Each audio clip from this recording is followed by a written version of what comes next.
So, what you're saying, said Julian, eyes dancing with mirth, is that being an adorable disaster has worked for you for a long time. They were headed into the Chauncey Archives, a privately owned magical history library, where one of Alex's school friends worked, to do some research for a charm.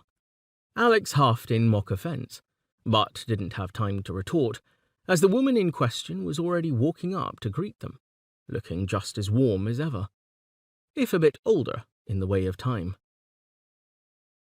"This must be the lucky young man who finally won your heart," said Zeb, extending a hand to Julian. "Julian St. Albans-Benedict, at your service," he replied, shaking hands. "Julian is fine." "I still use Zeb, and Alex here, already established via email, to ignore that he added another name to his pile.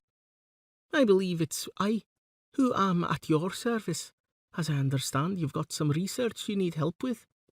She was leading them back through the maze of small rooms, each of which had books kept much more preciously than the university library could afford, with glass-fronted bookcases, engraved plaques, and expensive mechanical and magical environmental controls.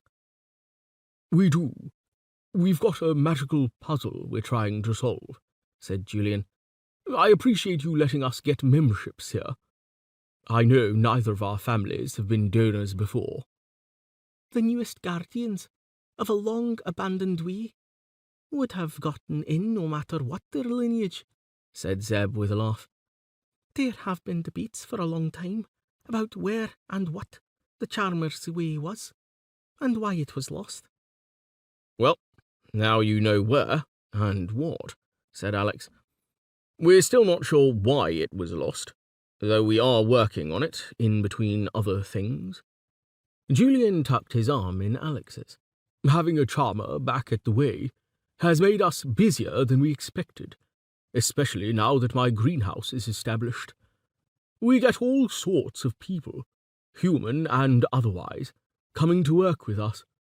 Zeb looked curious, but her tone was more neutral than excited when she asked, "Do you get a lot of elves and fae?" "Of course," said Alex. "We've also got some connections among the sprites and brownies, and other little folk. I've gotten some really fascinating trade items, now that people know I'm not just interested in human coin."